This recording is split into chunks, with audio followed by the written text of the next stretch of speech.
allowed us to speak to a lot of government officials, a lot of our customers, and also, you know, a lot of people who work for us, to really drive to them the capability that we've got to be exciting, but also to be sustainable, you know, in our use of energy.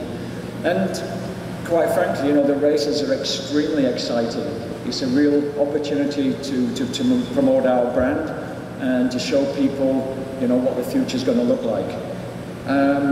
But to me as well, the big thing that we needed to do, and this is where again where Formula E brought a lot of innovation, is how do we make sure that everyone in the audience and everybody who's watching on TV also gets the message about how we can build a better future for the planet. And that's all about everybody who comes to the race, or everybody who's following the race on social media can play an inherent part in that. So this is one of the things that we did there.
So for me, this is one of the highlights, getting every single person involved, because you don't know where the next innovation is going to come from, right? The more people that see this stuff and get excited by it, you know, they're going to come forward with ideas of their own and really help us move forward.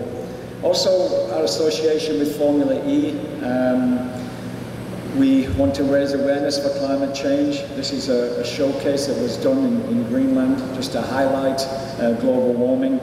And, you know, Alejandro and the Formula E team, they've amassed a real high-profile group of individuals like Prince Albert of Monaco, like Richard Branson, like Leonardo DiCaprio, like Mario Andretti, all of whom are sort of highlighting, you know, the just cause of containing global warming. So one of the things that we're very proud of today is just to say that, you know, we're committed to a long-term relationship at the right price, Ali. No, but we really want to keep that going forward. We're very proud of what's been done and what's been achieved. And I think we're going to see more and more massive moves in technology as we go forward. So just let me say a couple of words now about Dodge Post DHL. You know, our headline logo is connecting people, improving lives. You know, we are the logistics company for the world. We like to think of ourselves, but also to be protecting the planet and developing people. So connecting people, improving lives, that's where the whole sustainability drive comes. We've got a long history. You know, we're Europe's largest postal service, founded in 1490 in Germany, so it's the oldest post office in the world. In the Express division, that was invented by DHL back in 1969 by Dulce, Hubel and Lynn. #1 in air freight, #2 in ocean freight. Actually, the ocean freight came after the Battle of Waterloo. A guy called Louis Danzas in 1816 established the business, and we've been #1 ever since. And we're #1 in contract logistics. If you look around the world, we manage more warehouse space than everybody else. But in a sign of the changing times, the #2 biggest manager is Amazon, right? So this shows you really how things are happening. From a business point of view, things are going very well. Our share price closed yesterday, just as Wall Street did, at an all-time high. And you know, you should invite us back more often, because we rang the bell on Wall Street last night, and it was a record close, right? So obviously we're a good omen for the future. But you know, business is good, and we're very excited. 2016 actually was the best quarter in our company's history. We met all the guidance, we increased the dividend, we had great cash flow, and that's when we also announced, you know, our commitment to zero emissions by 2050. First quarter of this year started extremely well, and we're reconfirming the guidance. Growth is good. And I think the world is in a much better place than what the TV and some of the media presenters put forward. I know everybody here is in the media, right? But I think, you know, if we could ask the media to be a bit more glass half full than glass half empty, because actually the world is in a, especially from a business point of view, the world is in a great place. Business to business is growing. You know, international trade is back above GDP. So we've got fantastic growth in pure businesses, but all the things have bounced back. If you think about the last 10 years, we had the Lehman and subprime crisis in 2008 and 2009. Then we had the Euro crisis in 2010 to 2012, where companies really had to restructure and do things. And then from 2012 to 2015, we had the end of the China boom. That's what caused the downturn in commodity prices. All that's behind us now. The volatility has gone out of business. The indexes are all flat. So number one, business to business is great. Number two, e-commerce. The growth of small and medium-sized enterprises around the world is driving massive growth. Cross-border e-commerce, B2C, is growing at 25%. That's a tremendous opportunity for all of us. And because of the advent of digitalization, everybody is connected. So an entrepreneur anywhere in the world, in Venezuela, in Nigeria, in Papua New Guinea, can put something on the web and it can be sold on a global basis. So business is good.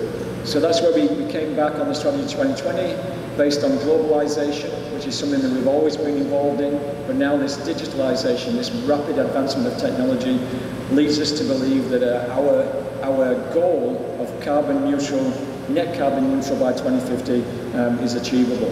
So when you look at globalization, we are already the most international company in the world. Not just the most international express company in the world, but the most international company in the world. People talk about BRICS, Brazil, Russia, India, China.